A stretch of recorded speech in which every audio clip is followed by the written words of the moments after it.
মা কালীর সোনার চোখ সহ প্রায় 2 লক্ষ টাকার গয়না উধাও প্রণামী বাক্স। দুষ্কৃতীদের সাহস দেখে তাজ্জব এলাকাবাসী। সাতসকারা দুর্গাপুরের 15 নম্বর ওয়ার্ডের দেবীনগরে শিবকালী মন্দিরে দুঃসাহসিক চুরির ঘটনায় চাঞ্চল্য এলাকায়। তদন্তে দুর্গাপুর থানার পুলিশ। বুধবার ভোরে মন্দিরে পুজোর জন্য দরজা খুলতে যান এক ব্যক্তি। দেখেন তালা ভাঙা, সমস্ত কিছু ছড়িয়ে পড়ে রয়েছে। তিনি চিৎকার করলে এলাকাবাসীরা ছুটে এসে দেখা যায় মন্দিরের সমস্ত কিছু চুরি গেছে। সূর্যের আলো ফুটতেই হইচই পড়ে যায়। খবর পেয়ে পৌঁছায় দুর্গাপুর থানার পুলিশ। মন্দির কমিটির সম্পাদক পরিমল রায় বলেন, কোনোদিন এরকম ঘটনা ঘটেনি। 1.5 থেকে 2 বছর মন্দিরের প্রণামী বাক্স খোলা হয়নি। এছাড়া মায়ের অলংকার, সোনার চোখ সবই চুরি গেছে। 1.5 থেকে 2 লক্ষ টাকার সামগ্রী উধাও। পাশের বাড়ির সিসিটিভি ফুটেজে গভীর রাতে 3 জনকে একটি বাইকে যেতে দেখা গেছে। পুলিশ পুরো ঘটনা খতিয়ে দেখে তদন্ত করছে।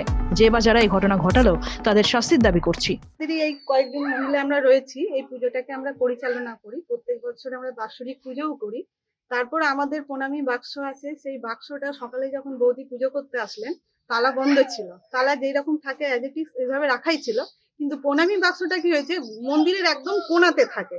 ওখান থেকে বাক্সটা টেনে গেটের কাছে আনা হয়েছে। গেটের কাছে এনে প্রণামী বাক্সের যে তালা যেইভাবে লাগানো থাকে সেইভাবেই আছে। গেটেরও তালা এবং প্রণামী বাক্সের তালা দুটোই একই আছে, কিন্তু বাক্সের যে ইয়েটা থাকে, কবজাটা, ওইটা ভেঙে পুরো টাকাটা ওখান থেকে নিয়ে চলে গেছে। তারপর ছোট 1 টাকার কয়েন যেগুলো, সেগুলো যেরকম আছে সেরকম পড়ে আছে।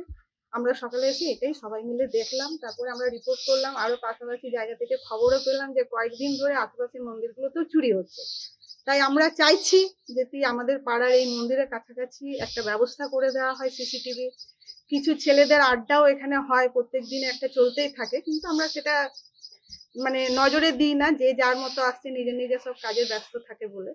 এখন আমরা চাইছি যাতে পাড়াটা এইভাবে নষ্ট না হয়, পুজোটাও এভাবে যাতে কোনো মন্দিরে চুরি না হয়, এই র্যাকেটটা যাতে বন্ধ হয় তার ব্যবস্থা করলে আমরা খুব উপকৃত। হ্যাঁ, আজকেও একটা দেবীনগরে হয়েছে, আমাদের মন্দিরেও আজকেই হয়েছে। প্রণামীটা আসলে কি হয়েছে বলুন তো, সারা বছরে বাৎসরিক পুজোটা আমরা একবার করি, তো এই বছরে মোটামুটি 15 থেকে 20,000 টাকার মতো হবে যে অ্যামাউন্টটা ছিল। আমরা তো বের করি না, পুজোর এই একবারই সারা বছরের পুজোর সময় আমরা টাকাটা বের করি।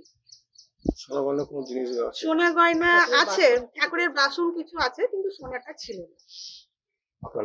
আমার নাম সোনালী উদয়পুরাম। এই জায়গাটার নাম, এই পাড়াটার নাম হচ্ছে নীলকণ্ঠপল্লী, ধুনারা প্লট। শিব মন্দির, হ্যাঁ, গোসাই বাবা শিব মন্দির। দুর্গাপুর থেকে হরি ঘোষের রিপোর্ট, এনএম নিউজ। আরও খবরের আপডেট পেতে সাবস্ক্রাইব করুন আমাদের ইউটিউব চ্যানেলটি আর বেল আইকনে ক্লিক করুন নোটিফিকেশনস পেতে।